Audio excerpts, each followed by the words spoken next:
welcome to today's Los Blancos podcast. Today we will be discussing the big one, El Clasico. And because it's El Clasico weekend, I've decided we're going to do two podcasts this weekend. One for the preview today, and then tomorrow Sean will be joining me for the review of the Barcelona game. Hopefully it's a good game and hopefully we win, but it's never a guarantee. And yeah, it's going to be a really feisty one, hopefully. One with a lot of emotions. I think this is one of the toughest El Clasicos in a while. Definitely one of the most important, one of the most high stakes. The context going into this game, Barcelona, we both played 10 games at this point. Barcelona on 27 points and we're on 24. Barcelona goal difference of 23 and we've only got a goal difference of 14.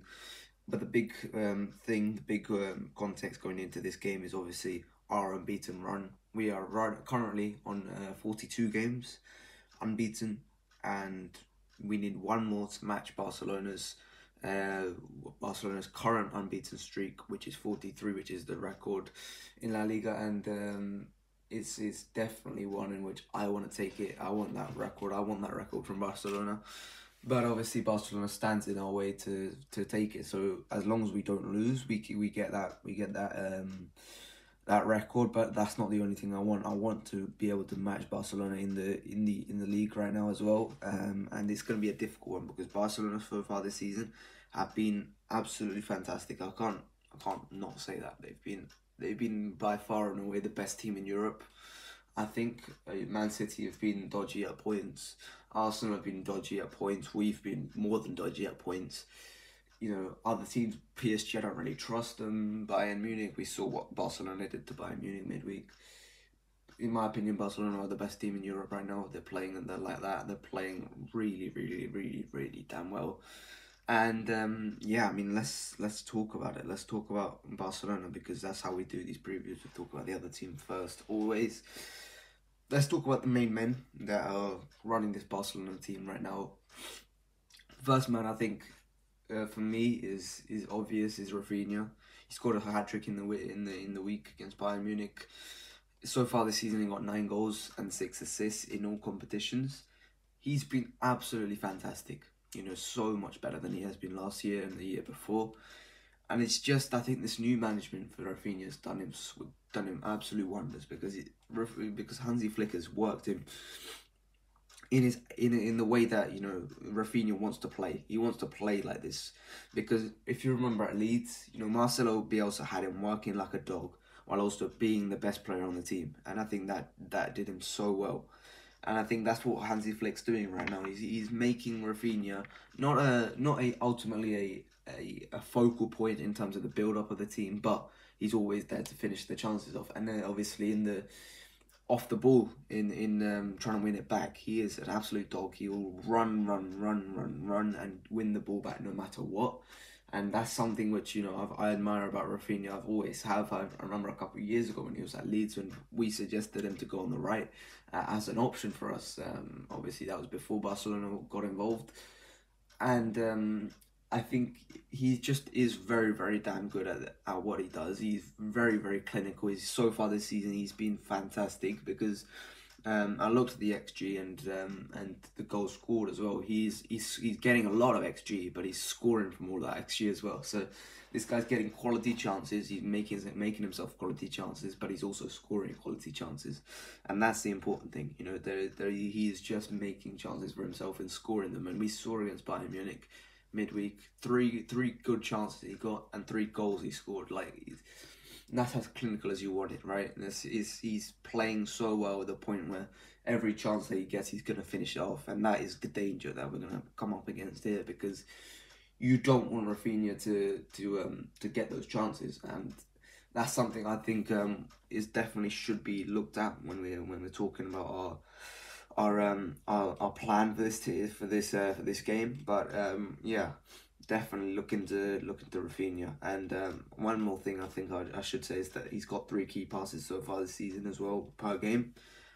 If we're talking about 3 key passes, I know you guys may not have the context on that, but 3 key passes a game, this is what we're talking. This is like the best player in the world at creating chances. That is the level we're talking about amongst the best players, I should say, in terms of let's say top 5 best players in the world.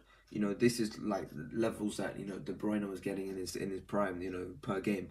This guy is playing at a level which is, you know, which is world class. There is no doubt about it. He's playing at a world class level, so it's definitely something we have to look at and something we have to be, you know, hopefully try and neutralize, because if we don't, it could cause us problems just like it did with Bayern midweek. The other player I would like to talk about, Lewandowski, 15 goals so far this season. He's been absolutely clinical. Hansi Flick's got him playing at his best again, and it's very obvious, you know, it's just the chances he's getting is much better than last season. He's getting a lot more chances, and it's a huge difference from what happened last year, where he was just not getting any chances, was not scoring, was not getting involved in the team, and was just a liability at points. So it's something that I think a lot of Barca fans didn't like at the point. But what I will say is that, you know, Lewandowski, more than others, is probably a lot more stoppable because of the fact he is a striker and he is a 35-year-old striker. But there is always a game. There is always a moment in games, even in El Clasico, there's always a moment in games where Lewandowski can wriggle out the space and get a chance. That's what he's always been good at. He's always good at just finding himself a bit of space and then getting a chance for himself, and then hopefully scoring for himself as well. So like that's the point. He is very good at snuffing out those chances and trying to get those goals. So, you know, we've got two defenders, Militao and Rudiger, who have both had their turns in locking up Lewandowski in the past, but it's definitely something you have to be careful about, because Lewandowski right now is on his best form since probably Bayern Munich. So this is definitely something we have to be considering, and is something we should be worried about. And then the final player I want to talk about is Lamine Yamal. So far this season, we're talking about so far this season he's only got, you know, 5 goals and 7 assists. So not on the level of the other guys, but still very damn good stats. It's very obvious that, you know, at 17 he brings something that just nobody's seen before in La Liga. Nobody's ready to be, no left back has clearly worked him out. I think it will take time for the left backs to realise, you know, you cannot let this guy cut in and go onto his left. I think, you know, you've just got to make sure that he goes onto his right, and he's a 17-year-old and he's playing for Barcelona. Obviously, he's a quality player and he can probably do it on his right as well. But it's a lot better than facing what he's got to do on the left. You know, this is something I remember Messi had in. Well, I wasn't there, but when other people was talking about Messi when he was 17, he obviously was a lot better on his left than he was on his right, and he was a lot more tameable on his right. So it's something that, you know, a lot of players, you know, look to do with him, with Messi. So it's something we may have to do with Lamine Yamal as well. Messi obviously grew to playing with his right, and obviously being good enough with his right so that it wasn't a weakness. So, you know, that obviously was a problem in the end, but I will say Lamine Yamal is not at that level yet, so I'd say you need to keep him on his right. Then other players I think you would like to talk about. I think that's about it. I don't think anyone else really requires the attention, you know, outright. I think we'll talk about the players a little bit more once we talk about the lineups. But yeah, I mean, in terms of what's changed so far this season for Barca, it's very obvious what Hansi Flick wants them to do, which is, you know, pressing high intensity, you know, just non-stop going at the other team, pressing smart as well, you know, not just, you know, we saw against Bayern Munich, it wasn't just, you know, headless chickens running around. It was very much these guys running in order, but if they saw an opportunity where they got cut open and they couldn't really do anything, they would sit back. They wouldn't just, you know, do it non-stop and then wait to get carved in. Is something I'm a bit wary about. The other thing is obviously they are playing an extremely high line, and Bayern Munich couldn't take advantage of it midweek too much. They got in behind a few times, but it was called offside. You know, if you're Real Madrid, that's obviously the place where you look at, and we'll talk about that in a second. But it's definitely something which you have to look at. The high line, the offside trap got Bayern Munich so many times. Michael Elise couldn't really do much on it, and Gnabry, oh my god, don't get me started. I thought Serge Gnabry was absolutely poor. at dealing with that high line.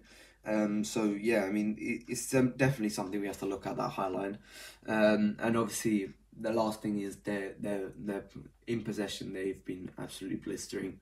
They're playing one-touch football at points, and that's obviously really difficult to stop. You can't press. If you're Real Madrid, you cannot press. You can't. We saw Bayern Munich try to do it midweek, and they got cut open countless times. Do not press. Do not press Barcelona. It's just, it's a disaster waiting to happen if you press them actively, going out to hunt them down, because they're very, very good at one-touch football. And we saw it many times where Bayern hunted as a pack, and they got caught out. They got caught out as a problem. That is a huge problem, to be totally honest. If we do that, it is a huge problem. So you need to make sure that you do not press them. You need to sit off, wait for them to come to you, let them pick their passes, whatever. Make sure that that front three does not get the service required. That's all you need to do. Make sure the front three doesn't get the service, and then the midfield can dilly-dally and pass it all they want. But at the end of the day, that front three cannot get the ball. I will say, just to pick out their team as well. Goalkeeper, this is their predicted lineup for tomorrow. I think it's pretty obvious what they're going to do. Iñaki Peña in goal. I don't think Wojciech Szczesny will play tomorrow, but you know, who knows. Right back, Jules Koundé. Centre backs, Pau Cubarsí and Inigo Martinez. Left back, Alex Balde. Midfield, Marc Casado, Pedri, Fermin, and then the front three of Lamine Yamal, Robert Lewandowski and Rafinha. So this is a strong Barcelona team. Their players are coming back slowly. Andres Christensen's out. Eric Garcia's out. Who else is out? Marc-Andre ter Stegen's obviously out. That's probably a given though. And yeah, it's obviously the guys who are coming back slowly. Gavi, Dani Olmo, De Jong are off the bench. So we need to be wary of their bench impacts as well. In what we're talking about, I want to highlight that midfield as well. Casado, Pedri, and Fermin. Obviously, three smaller guys, three let's say weaker guys. We need to make sure that that midfield battle is a little bit more physical. You want to be playing games where you're not trying to chase around shadows. You want to be playing a game where you're trying to play one-on-one. Because I believe that if we make this game a more physical game, I think this could be really good for us. One thing I want to talk about is the midfield, is the fact that we need someone to play in behind. And in terms of Marc Casado, he played absolutely fantastic against Bayern. You've got to have someone, you know, remember we had always a guy on Sergio Busquets. It's like something you always had to do. I think you've got to have that guy on these guys in the midfield. Pedri had played pretty well against Bayern Munich as well.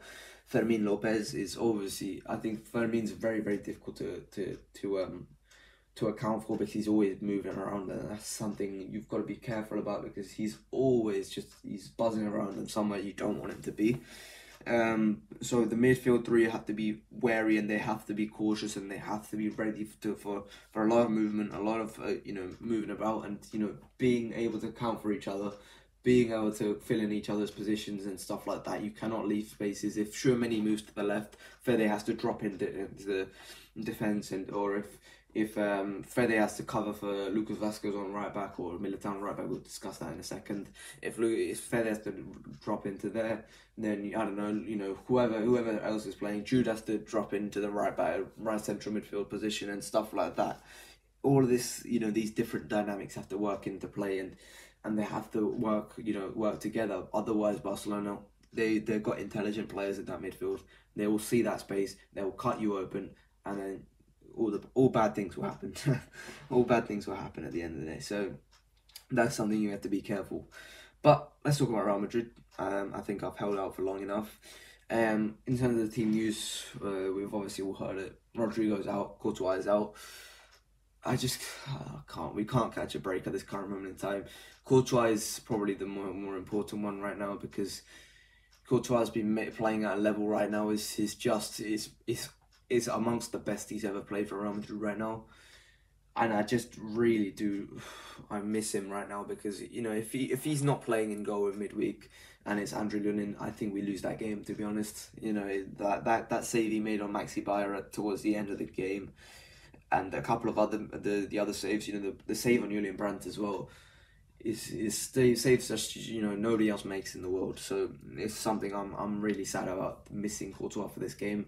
And obviously we've got Andrew Lunin, but it's not the same, you know. Lunin is a fantastic goalkeeper, but like I say every single time, Andrew Lunin makes saves, but, you know, Courtois makes the saves that, you know, wins you games. And that's the difference between the two.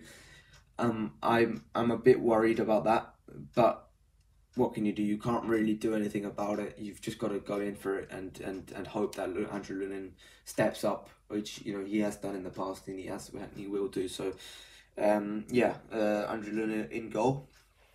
Then the right back debate. Now, this right back has to face Rafinha. That's the pure and simple fact. This right back here has to face Rafinha. So is it going to be Eder Militao, or is it going to be Lucas Vasquez? If we remember, 6 months ago, Lucas Vasquez played the El Clasico at the Bernabeu, and he was absolutely fantastic. That was an amazing game from Lucas Vasquez. He won the penalty, he got an assist, and he got the goal. And obviously midweek he played pretty poor. You know, he was at fault for two of the two goals that Dortmund scored. And in terms of the going forward, he scored the goal of his own to win us the game and 3-2 as well. So it's definitely a confusing one right now, whether we play Lucas Vasquez in this game. It could be something that costs us. But I do think of the implications for the midfield, in terms of if we play Lucas Vasquez, if we play Eder Militao at right back, then we'd have to bring Tchouameni back into the centre backs, and then we'd have to play a Camavinga at defensive midfield. So I would say you've got to play Lucas Vasquez at right back. It's something you have to change immediately if it goes wrong. Immediately. But be ready to play that Lucas Vasquez at right back. And hopefully Lucas Vasquez steps up. He's always stepped up. He will always step up. Hopefully he does it again, because, you know, the 2 games he's played so far haven't been convincing whatsoever, but you've got to trust him. That's all I can say. You've got to trust him. The centre backs, obviously I've said this already, they've got a big task to deal with. In terms of Lewandowski, Militao and Rudiger, I trust them. I trust them to sort out Lewandowski. They've both done it. You know, they've both done it individually. It's just as a duo, can they do it? Can they figure out who's going to do it permanently? But I trust both of them to do this job. Then the left back, Ferland Mendy, somebody who I thought had a poor performance midweek. He's been playing poor so far this season. I'm a bit worried about Ferland Mendy, to be totally honest. I'm totally baffled, because so far this season he just hasn't been great, and something which I'm very worried about. I'm very worried about. Very worried about Ferland Mendy versus Lamine Yamal. 6 months ago, in that most recent El Clasico at the Bernabeu, we played Camavinga, and Lamine Yamal had a really good game. So I wouldn't consider putting anyone else on Lamine Yamal other than Ferland Mendy. We've got to trust Ferland Mendy, and, you know, Ferland Mendy at his best has locked up for Lamine Yamal in the past.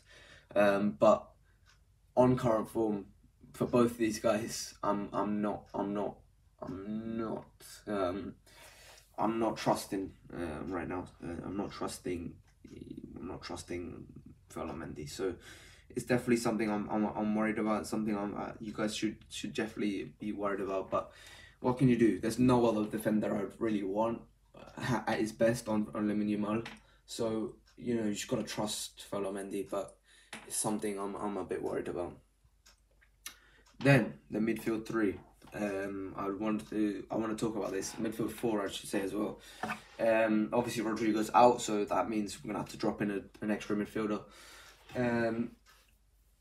Listen, I've talked about this.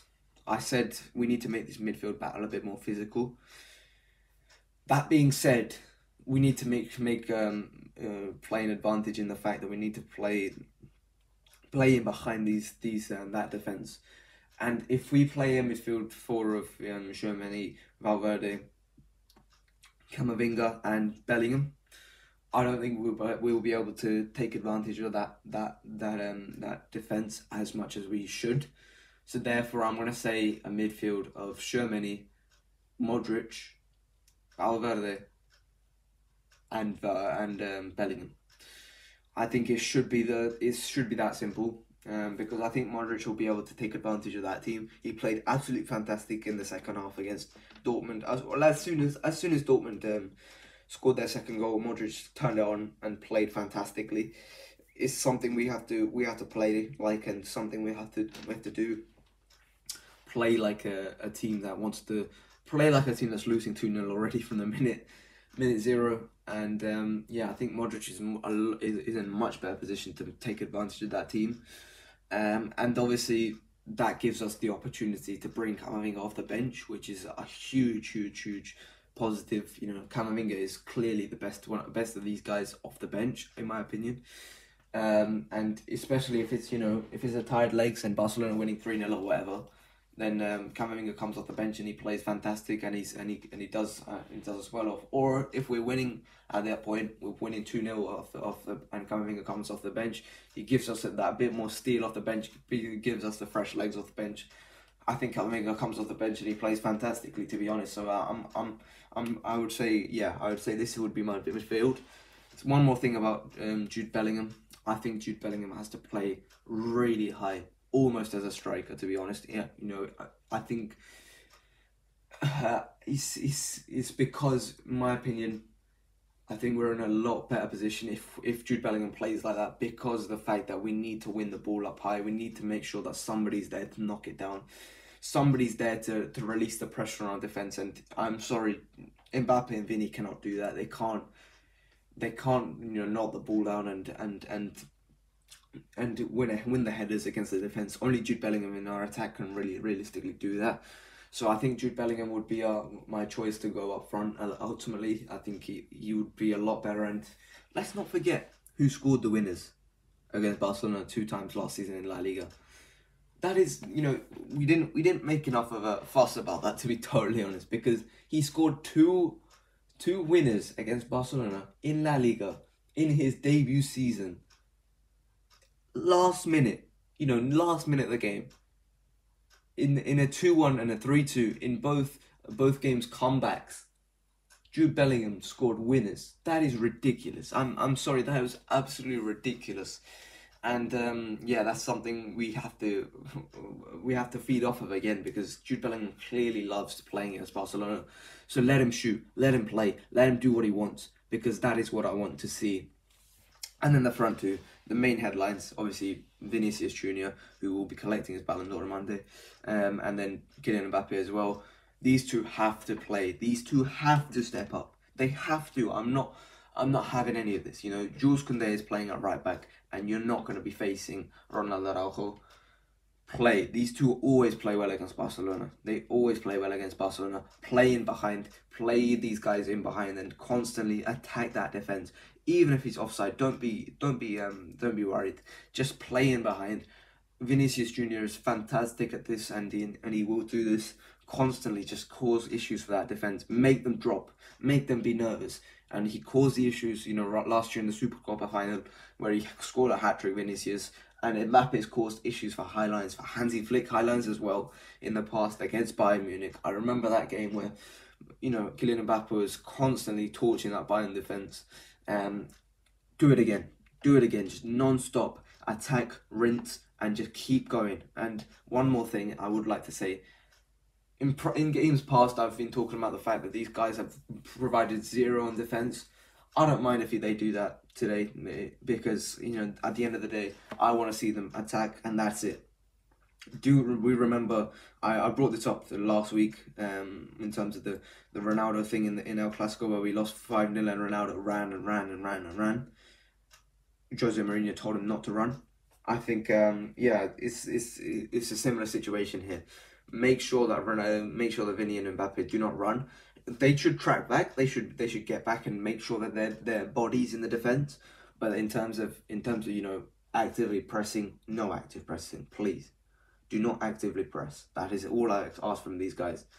But in terms of that, these two have got a very, very good matchup, because on the right, if they can take advantage of the fact that there's not going to be anyone on the right, because Alejandro Balde loves to get up forward, and that's something we should attack. You know, that's something we should be using to our advantage. The fact that Alex Balde does not get back on defense. And so, you know, use that right-hand side, stretch that defence. Someone like Inigo Martinez, I don't particularly trust one-on-one against Mbappe, to be totally honest. So, yeah, I'd 100% try and stretch that defence, try and cause issues, try and cause one-on-ones, because that's where Barcelona hate to be against Vinicius, hate to be against Mbappe. You don't want them to be one-on-one against these guys if you're a Barcelona fan. Take those one-on-ones, make sure you're taking those one-on-ones. And to be honest, I don't think any of the help defenders that Barcelona have in Casado or Pedri are going to be too much of an issue. So it very much is Kylian Mbappe, Vinicius versus Koundé, Cubarsí and Martinez. So let them play. Let them play against Barcelona and take them on one-on-one. That's what I want to see. One last thing I want to talk about, the bench impact that Barcelona have as well. They've got Gavi off the bench, coming back off that injury. Dani Olmo and Frenkie de Jong is coming back off the injury as well. These are three very impactful players, three very good players, I would say as well. Gavi's obviously, I said make the midfield battle physical. When Gavi comes off the bench, he's obviously going to try and do that as well. When Gavi comes off the bench is the point where I'd say Camavinga comes off the bench. Dani Olmo is definitely something we have to be careful about, because I'm concerned about Dani Olmo. He's definitely a player that causes us issues. He's the type of player that causes us issues. And then Frenkie de Jong, I'm not too worried about Frenkie, because I don't think he causes us too many issues, to be honest. But yeah, I think this is the team that we should be running out. And yeah, I think listen, there's not many times that Barcelona play, and I'm like, I'm worried, because in years past, since let's say 2018, because that's the point where Barcelona started dropping off. 2019, that's the point where Barcelona started dropping off. Since that point, Barcelona fans have constantly said, "Oh, look at us, we're so fantastic, we're so fantastic." But I've never really felt that worried about Barcelona until that midweek game against Bayern Munich, because that was the point. That was a significant point for me, because no matter what, Barcelona still played Bayern Munich and they still lost. We could say that in Xavi's season where they won the league, they still lost to Bayern Munich that year. But this year they beat Bayern Munich 4-1, and I know this is a poor Bayern Munich side, but I think that's still quite significant, and that had me a bit worried. But I know that if this Real Madrid team plays at its best, plays like they were 2-0 down against Dortmund, because that was absolutely fantastic. They were absolutely blistering. Dortmund couldn't do jack. They couldn't do jack shit against us. Play like that, and we will win. I have no doubt about that. One last point I would like to make is these wingers, these midfielders of Barcelona, Bayern Munich often, like to double them, triple them, quadruple these guys, and it caused so many issues because they played the outlet ball so well. I remember one play near the end of the game where Dani Olmo had the ball in a corner, and the full Bayern Munich defenders going out to press him, and it looked like an impossible situation for Dani Olmo to get out of, and he just played a fantastic switch to Lamine Yamal, and Lamine Yamal scuffed it, but it was one of those where you just felt like if Lamine Yamal had kept the control of the ball, that was a certain goal. They did that so many times. The Casado one as well, the Casado one where he played as Rafinha, and Rafinha scored. The outlet ball, the switch was so on, and you've just got to make sure that you do not double these guys. You can send help when one of these guys get beat, but do not double them, because they know how to play the outlet ball. They know how to wriggle out and get a little bit of space, and that's what causes issues, because now you've got two players out of position. You've got two players playing where they're not meant to be, and that opens up space. Make sure you're not opening that space for Barcelona, and I think that should be fine. But I'm not going to give a prediction because that's only going to cause problems. In terms of our bench as well, we've got Brahim Diaz back finally. I'm really happy about that because Brahim Diaz is a huge player to have off the bench for us. To be honest, I think he's a huge player to have off the bench, and whoever's on the bench for in terms of Modric or Camavinga, that's going to be huge to have off the bench.